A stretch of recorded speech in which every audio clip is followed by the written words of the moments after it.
The next presentation will be on, as Chad mentioned in his presentation, key issues and solutions for functional safety in the automotive development programs.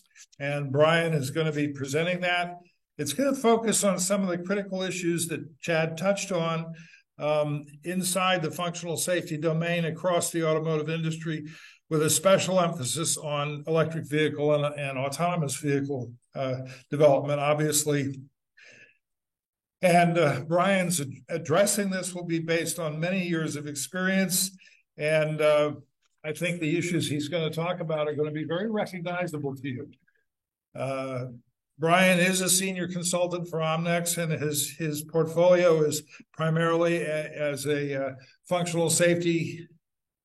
Let me get the right card up there. Yeah, there you go. It's because I'm not reading the whole thing to you, so read it while it's up there.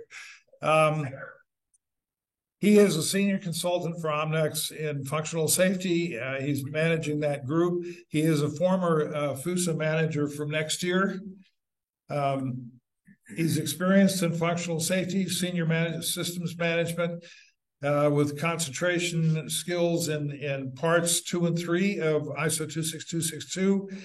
He's also a member of the SAE ISO 26262 Standards Working Group Committee. So like Dan, you can blame him. I pick on Dan a lot because I've been here since before QS 9000, which had a few faults, but not Dan's fault. Very resistant industry. He's conducted training in all these subjects. He's on the Standards Working Committee, reviewing the latest developments, including SOTF, that is the safety of the intended function.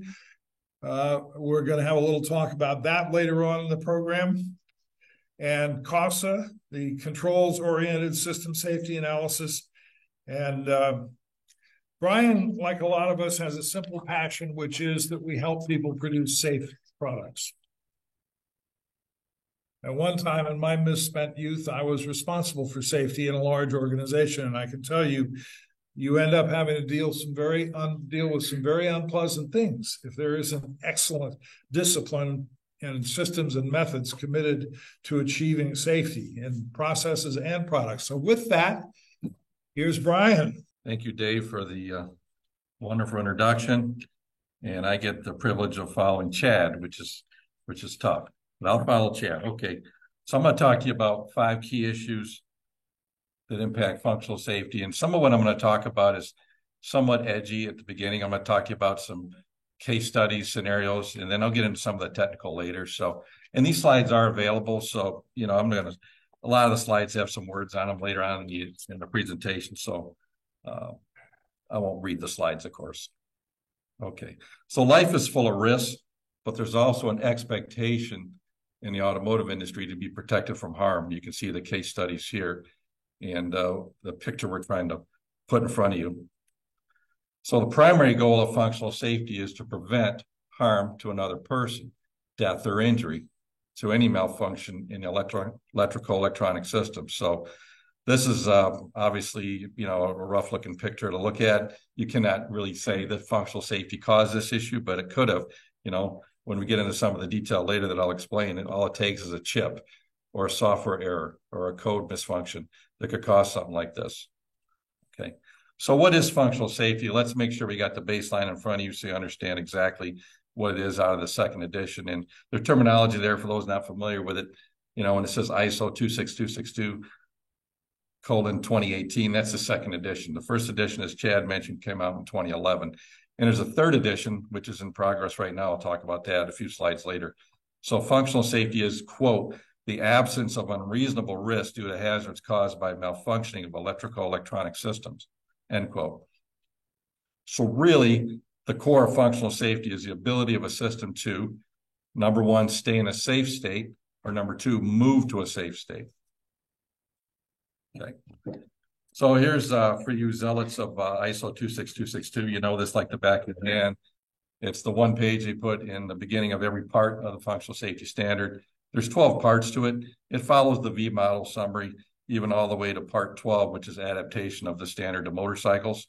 And the job I'm working in now with Borg Warner, we've got Harley Davidson as one of our clients. So it's a nice diverse portfolio going from, large trucks, let's say with Scania motors, to motorcycles. So we do use parts of Part 12 too in the Borg Warner scenario right now.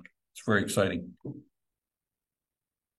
So functional safety culture and ISO 26262 compliance, you've got to have this culture in the entire organization. Everybody's got to engage in it and they got to understand it. And really, you've got to implement it through the project rather than at the end. I know there's, like Chad mentioned, the numerous work products in functional safety. Some of them are at the end. We have a release for production report, for instance, but you've got to do the upfront work way up front in the requirements. And Chad mentioned that several times in his presentation. It all boils down to good requirements to start. I borrowed this from Borg Warner, from Karen Zimmerman. I give her credit for this. And I told her I was going to use this slide. Functional safety is not a Band-Aid. You don't slap it on at the end. Everybody in this room is responsible for functional safety. I don't care if you're a software engineer. I don't care if you're a manager of a plant. I don't care if you're, just an EGM, let's say, not just, but an EGM in an organization where you're responsible for circuit boards. Everybody's responsible for functional safety. Okay, Chad touched on this. It's a little different twist, though, but I looked up this study from Deloitte and Touche, and they did this back in 2017. They said 40% of the cost of a new car can be attributed to semiconductor-based electronic systems. And they said that doubled since 2007. And the calendar year 2030, they say that's going to reach 45% of the cost of the vehicle. So just look at the cost there. $600 worth of semiconductors, 3,000 chips. I know we're passing that now. As Chad mentioned, this bipartisan infrastructure act passed by the Biden administration last year said 50% sales of new autos by 2030 will be EVs. General Motors has taken that a step further, declaring what they're going to be in the next 10 years in terms of internal combustion engines. So, all right, so this should look familiar. These are DC fast charge stations. They've popped up over the last 18 months or so, especially with the passage of the Infrastructure Act. They're all over the country now. You can pull into any, I was up north this past weekend in some small town up by Mackinac City. It wasn't even Mackinac City, just a small town by it.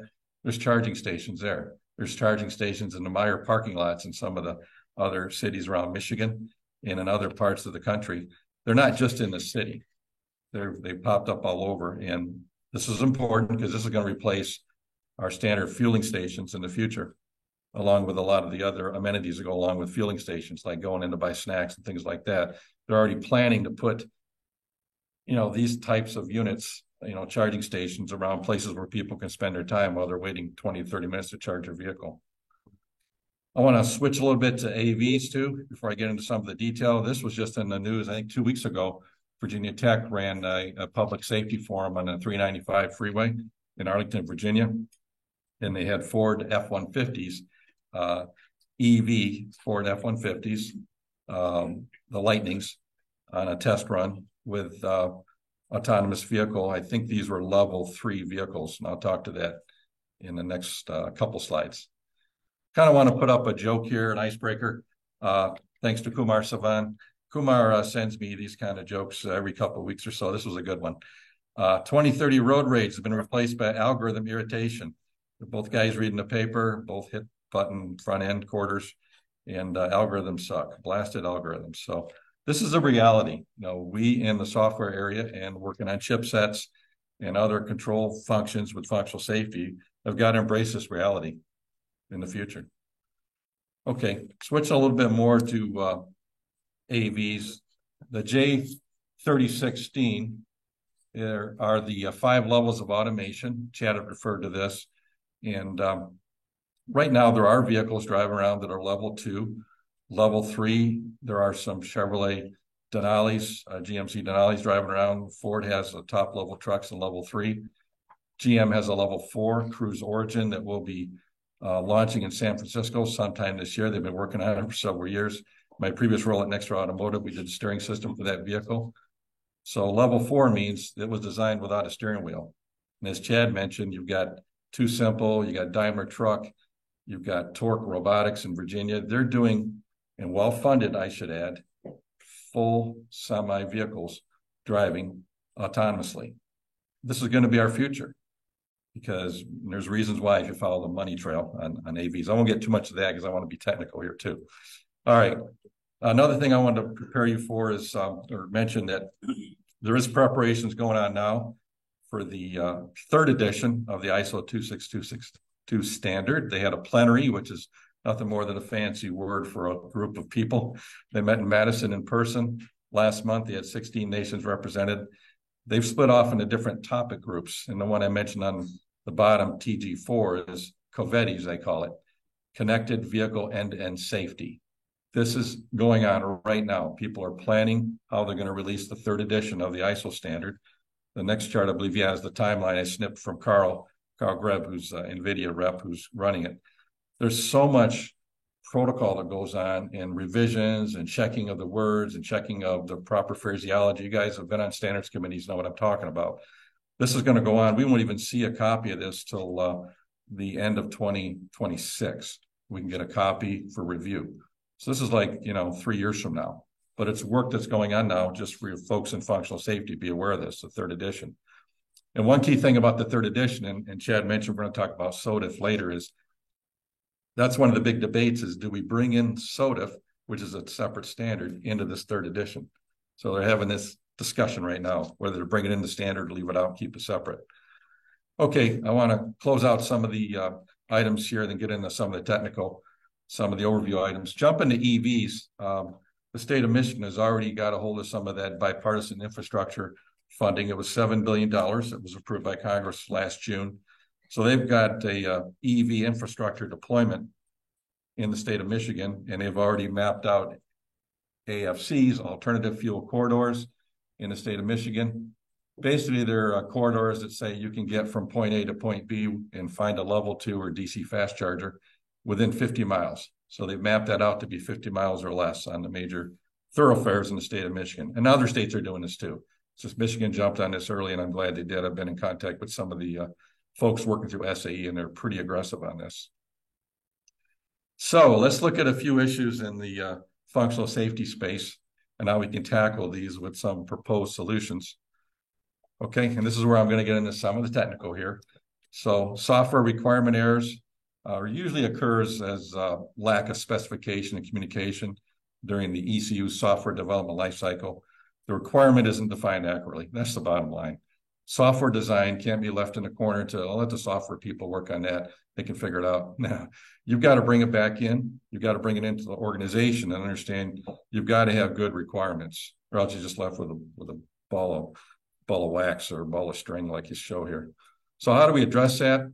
Just some proposed solutions. These aren't end-alls. This is the format I'm going to use for the next few slides, but really you got to understand the end application for what the specific software requirement is being developed for. You have to optimize not just software, but the hardware design, and you have to align it with the domain controller application. For those that haven't worked much in the software space, domain controllers are getting more and more in vogue. I mean, they're more and more going to be asked for. I know in some of the development programs I've worked on with the big OEM, they actually wanted to outbid our next year steering system and take it over with their domain controller and just pay us a check for the controls and the application of it. So there's those kind of debates going on with these large OEMs. They want to take more and more of the, quote, tier one technical IT and take it into their fold so they can control how that vehicle operates and they control the software. So these are things, you should be aware of and working in this space, especially for functional safety. Things will get lost in the weeds if there's a lot of that going on negotiating. You have to be upfront and still be concerned about the functional safety. And realize the end application for a level 4 ADAS system won't be the same as the one for an ADAS braking system. Put pro solutions for some of these errors that we see.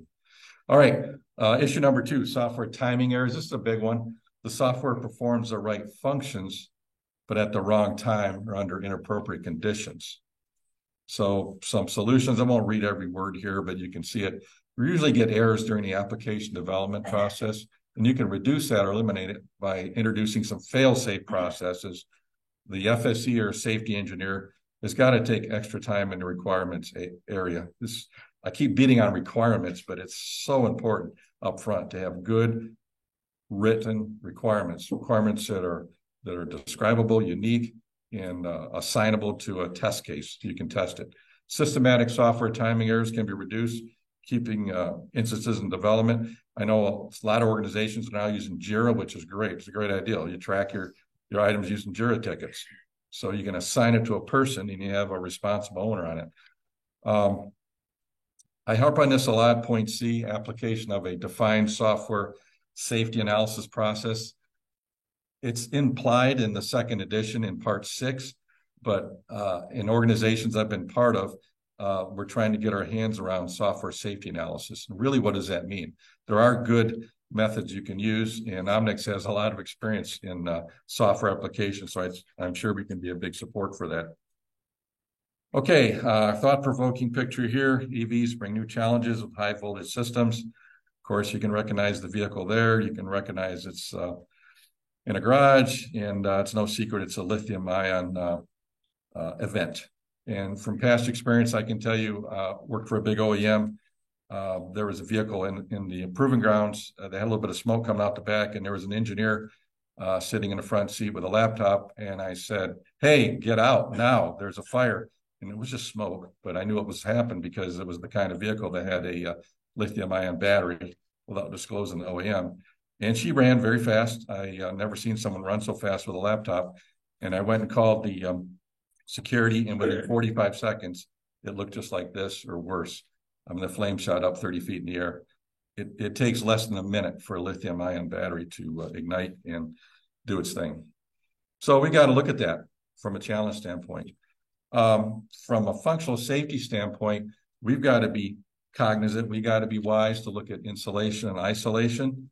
That's a really big item with electric shock and short circuits, containing electrical hazards, high voltage interlock loops, reinforced enclosures, battery management systems.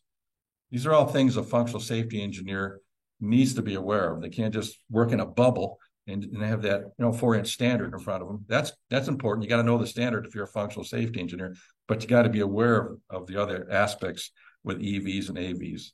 And of course, cyber attacks. There'll be other talks on cyber here in the program, but that's a whole nother area that we've got to be aware of with EVs and AVs especially. Some solutions, a lot of words here. I won't read these all, but basically incorporating high voltage system architecture, redundancy.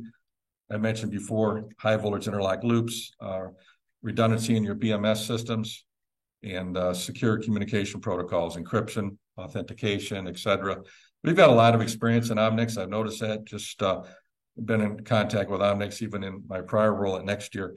I've noticed and been involved with several experts in this area. And we mentioned Greg, we mentioned Juan, and others Chad did. They've got experience in this area. Okay, here's a touchy subject, issue number 4, over-reliance on fit calculations. I've seen an observed tendency in product development in different organizations in functional safety to worship the holy grail of fit, failures in time. Okay, that's 10 to the -9 failures per hour. And usually you get a value that's computed in PMFHF calculation. Usually the managers ask for it, the higher ups, they want to know what's the fit level, and it's got to be below 10. It's got to be below 10 for an ASIL D. That's from the standard. And there seems to be a lot of hand wringing when you get close to 10 or a little over 10. I've seen it before in my experience that there's an over-reliance on that number. The number that you calculate for the fit is only as good as the inputs that go into it, the reliability inputs that go into it. And that's what I'm saying here on this for thought-provoking. We got to put more emphasis on the overall qualitative aspects of the ISO standard. That's your safety processes, decision-making, confirmation reviews, have another independent set of eyes and brain, look at what you put together in your work products. So usually these efforts will actually cause all those involved in the safety team to really take a more holistic view when making decisions in the product development cycle. So I know it's kind of cut off there in the bottom, but we've got some pretty good experience here at Omnex. It has experience with fit calculations, and the inputs that it takes, like the Siemens norm and the IEC. There's tables out there and guides that give you a failure rate for this chip from Infineon, that runs at this temperature and at this time or whatever. They give you failure rates. There's got to be good decisions that you make when you plug that into the calculation. And that's where experience comes in. As Chad had mentioned earlier, the new crop of engineers coming into especially the OEMs, they have very little automotive experience. They might be very good with their phones and understanding how things communicate on a phone, but they don't have that background in the automotive experience. And that's important to keep that perspective when you're making decisions. Okay, the last one that touches a nerve that I'll say is functional safety, cost, micromanaging. Top executive management being overly concerned with the cost of implementing functional safety. There's no shortcuts, and the price only gets higher when the process must be started to do an end run. So something here I want you to think about. Do you have to fulfill ISO 26262 by law? And really the answer is no. So if you're in a car accident and you're in a court of law, you get deposed, you'll be asked, did you follow state of the art? Let's say you're the engineer, you're sitting up here next to the judge, they're going to ask you, did you follow state of the art?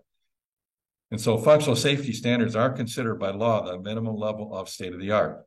It says that in the standard. So really you have to fulfill the ISO 26262 to avoid troubles. That's kind of the lesson here.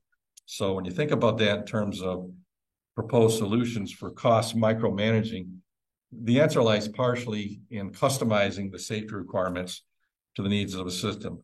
In one process, it's not an end all by any means. For those that practice functional safety data like Emil and Greg and others, it's not an end all, but it's an option, and that's to use tailoring.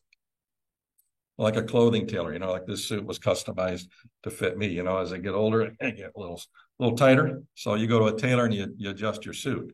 It's the same thing with tailoring as they talk about in the ISO standard. But there's strict rules in the standard. Clause 6, you can read the numbers, 6451, talks about the safety activities and how you tailor them for specific application. So it's not the end all, but it does help managers and those that control the development costs and how much money you're going to spend. Because let's face it, engineers equal money. When you bring in more engineers, and some work on functional safety, some work on software, that's salaries and that's money. So there are decisions that go on in this area. So again, Omnix has quite a bit of experience in tailoring in some of the folks we got working in some of the programs here. Okay, so to summarize, functional safety is critically important in automotive development, and especially critical with the advent of EVs and AVs, as Chad had set us up in the first presentation. There'll be a lot more discussion about that later today, and we got 2 panel discussions on some of this too. So it'd be a chance to really engage and ask a lot of questions and dig a little deeper. So my second point is we have to journey together and work holistically across the OEMs, tier 1s, semiconductor suppliers. We have to implement best practices for ISO 26262. In the semiconductor industry, they have, I didn't mention this here, but they have safety manuals. And you think, wow, is it like a manual for my grill I just bought at Costco? Not really. They're like 200 pages long, and they're called safety manuals. But, like Infineon or Allegro, they have safety manuals for their chips. So these semiconductor suppliers know how important it is to get their chips, for instance, in the right application. And they have all the clauses and deviations about why and why not this chip should work. That's the kind of rigor we need to work holistically across OEMs. And another key effort is the UL 4600 standard. For those that don't know what that is, that's a standard specifically for autonomous vehicles. And they're rigorously looking at the SOTIF principles. There's Dr. Phil Koopman out of Carnegie Mellon is really the author of the 4600 standard. And he's been on some of the ISO committees and working groups I've been on, where he definitely has a voice in this 3rd edition. So I had a slide on there, but it's really in the backup. What I wanted to say there is the 3rd edition is being worked on. I mentioned it earlier and showed the chart. And the 4600 and the SOTIF discussion is really part of that. So I mentioned that earlier, but it's really an active front right now that's going on. So